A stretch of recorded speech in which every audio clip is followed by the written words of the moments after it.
Hello everyone, Al from Point of Insanity Game Studio here, and I'm going to be reading for you my first attempt to write a creepypasta. And this pasta will also factor into my upcoming Scary Spaghetti role-playing game. So, here it is, and hope you enjoy. They are said to exist all over the world. They are called dead-end towns. Not many people know about them, and perhaps that is for the best. I would have never thought I would believe in them until shortly after my 15th birthday. Moving to a new town as you begin your freshman year in high school can be hard. My parents moved west after my mother accepted a teaching job. My father was a welder, so it was easy enough for him to find employment. We moved to a small town. It wasn't particularly rural, just on the edge of a larger city. You try to make new friends and find acceptance with your new peers.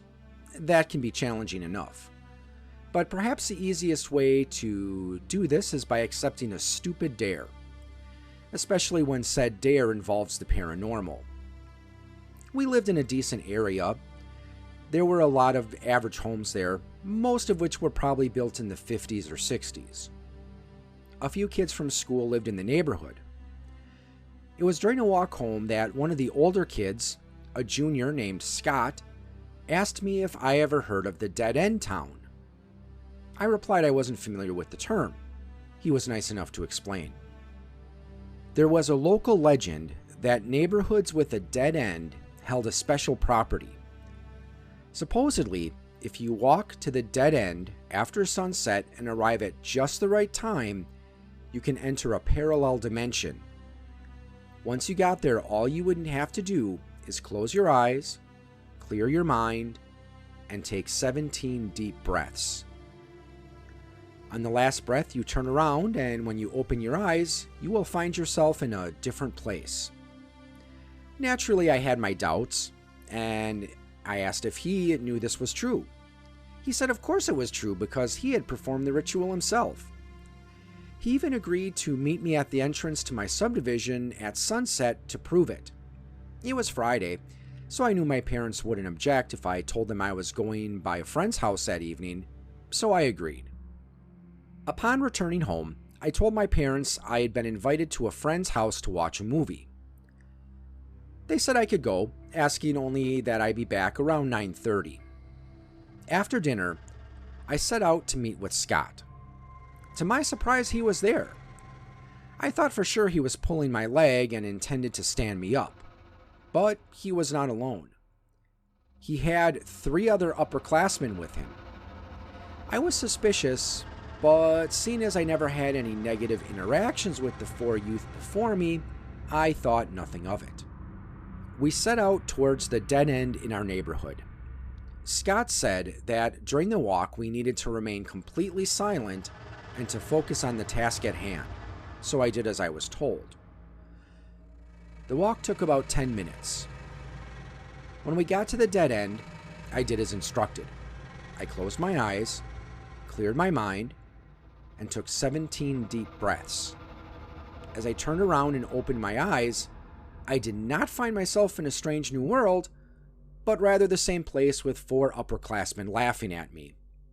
They mocked me for being so stupid enough to believe in a nonsense tale, and ran off. Humiliated, I walked home in silence and told my parents that my friend was sick, so we had to cancel. Still, there was a part of me that wanted to believe. I did feel something strange as I attempted the ritual. I decided to try again the next evening. Did I walk too quickly? Maybe I walked too slowly. I don't know, but I decided to try again. As the sun began to set, I told my parents I was going for a walk. Once again, I walked in silence towards the dead end of my neighborhood. When I arrived, I did as before.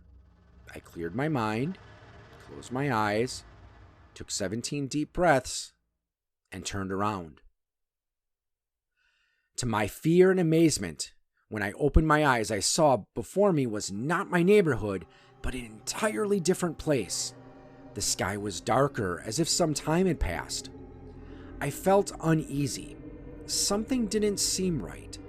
I quickly turned around and repeated the steps I took to arrive here, and to my relief, when I opened my eyes, I was back in my neighborhood. I walked home in silence. For the next few days, I couldn't stop thinking about the dead-end town.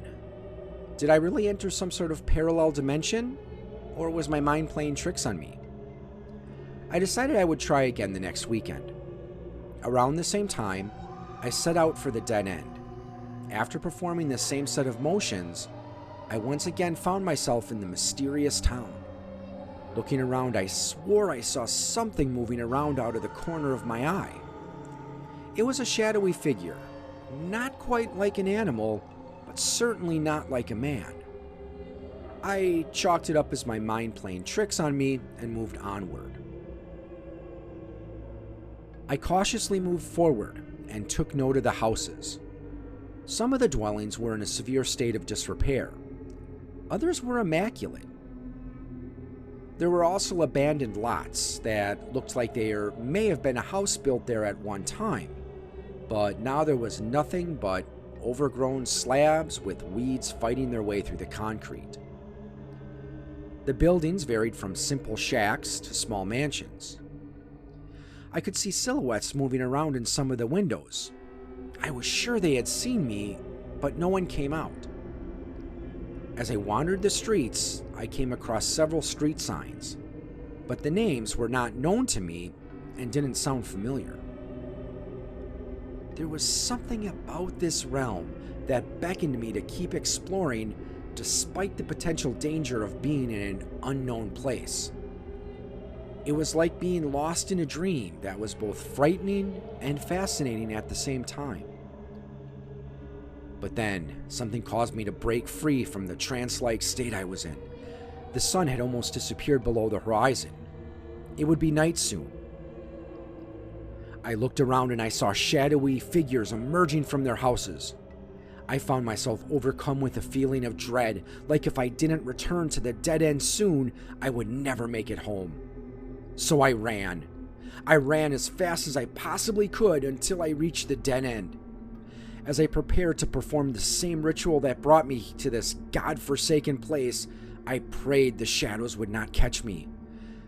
Those 17 breaths were the longest 17 breaths I ever took. But when I opened my eyes, I found myself home again. As I walked back to my house, many thoughts filled my mind about the dead-end town.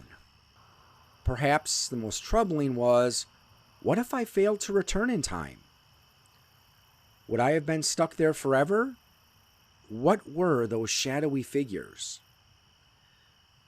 Perhaps those questions will need to be answered by somebody braver than I.